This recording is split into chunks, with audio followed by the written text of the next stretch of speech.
If you've been on your mobile app store long enough, I'm sure you've seen one or two of those hero collector games. You know, the ones that almost always have anime style visuals. Yep, those are gacha games, and they've been rising in popularity more and more these days. But what are gacha games and why are they referred to as gacha in the first place? Well, gacha games are games that make use of a system that has you using some kind of special or premium currency to stand a chance to acquire rare items or characters to help you better progress through the story.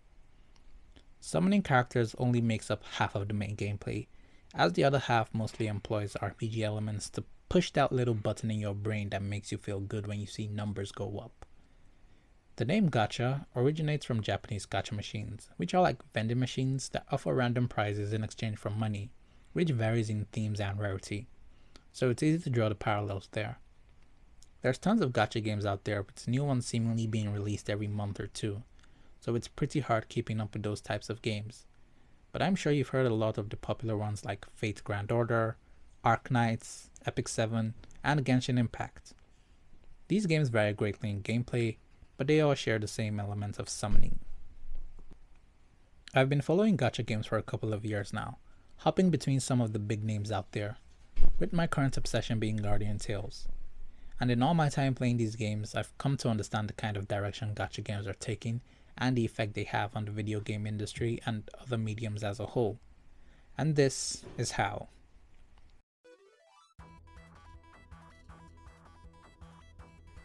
I speak from experience when I say these games are a lot of fun. It may not be everyone's slice of bread, but for those who play them, they almost always enjoy them. At least for a couple of months, though.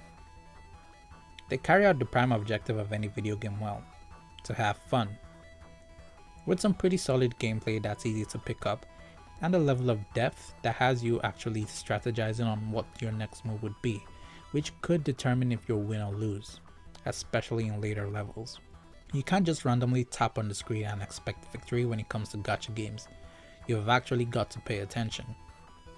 Nowadays, lots of mobile games either aim to be super simple with minimalistic graphics designed to be quick to play in short periods, or just be idle games that want you checking in from time to time. But gacha does the exact opposite. They want you playing for as long as you want. And you can tell from the way they put effort into the art, graphics, and gameplay that they really want you playing their game. Bringing in the console experience to your mobile device. They've got a ton of content that brings in new characters, items, and levels to enjoy with multiple challenges that provide really good rewards. And thanks to those frequent content updates, there's always something new to keep the player base engaged, with some of these developers actually listening to the players when the problem arises. Sometimes. The content updates have also given way to a new kind of marketing, in the form of collaborations. Gacha games these days are always having some crossover with some other franchise, especially anime. It becomes a new form of niche advertising geared towards weebs, with all the parties benefiting from the collaboration. The developers get more players, the anime gets new fans, they both get your money, and you get a chance to have your favorite waifu on your team. There's no shortage of crossover these days, to the point that it's not even a surprise anymore. We've got ReZero crossing over to Sin No Alice, 7 Deadly Sins to this Gaia RPG, Persona 5 to AFK Arena, Persona 5 to Another Eden, Persona 5 to Dragalia Lost, Persona 5 to... forget it. At this point, it's not a matter of if Persona 5 will cross over, but when Persona 5 will cross over. And if crossovers aren't enough, they end up making their own gacha games, like how the 7 Deadly Sins Grand Cross was made, which then proceeded to cross over with Stranger Things. I cannot make this shit up. But hey, so long as it gets people to check out your stuff, so that's a win.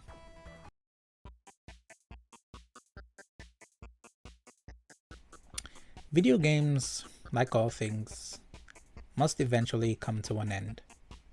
Not gacha games though, because they don't really end. And by end, I mean they don't usually finish their main story before getting shelved by the developers after years of using their sweet time taking your sweet time and money. The thing about gacha games is that they're designed to go for a really long time. Some of the most popular games out there have been running for well over 5 years, slowly bringing in new systems and gameplay mechanics that either help players or just makes things way more complicated. This can prove to be problematic to new players, as having to keep track of these things could overwhelm them, and to veterans it may just straight up stop them from playing the game because of there's so much micromanaging to be done. Gameplay can also be very tedious and rigid. Not a lot of flexibility on how you want to play the games, not a lot of different playstyles to try out. Stages will come out that are almost impossible to clear out without a very specific unit. A unit, mind you, that can only be gotten through pure luck. And if it's one thing gamers don't like relying on, it's RNG. This creates a weird kind of meta where everyone is using the same characters, and it becomes especially clear in the PvP. If you check PvP rankings, chances are the top players all have the same units in their team. Like so. When a game has a very specific way to win, it strips the players of their freedom to play how they want to play, which ends up with a percentage of the player base feeling alienated and frustrated by the fact that they cannot get that one specific unit they need to progress. But the main salt from gacha games would most definitely be from the summons. Dubbed pulling by the community, in some of these games, the chances of getting rare units are low, like really low.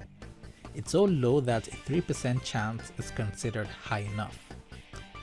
I'm gonna deviate for a bit here. In the community, there are two types of players. The free-to-play players who play the game without spending little to no real-world money on in-game purchases, and the whales, who are players that dump a shit ton of money on the game. So this means there's clearly a bit more resource management involved for free-to-play players, as they can't just pull at every banner that comes out, and with the fact that these premium currencies are hard to get, it makes it all the more painful that you don't get anything useful during those couple of pulls. Whales on the other hand, well, they can do whatever the hell they want. Throw in as much money as they want to stand a slim chance to get that rare character they desire. Does that sound like gambling? Absolutely. But there is some kind of compensation these days, as pulling gets you a special kind of currency that you can save to directly purchase that one character or the weapon you need. With more and more games adding this mechanic, players tend to not stick around for any game that doesn't have some kind of pity system and abysmal rates.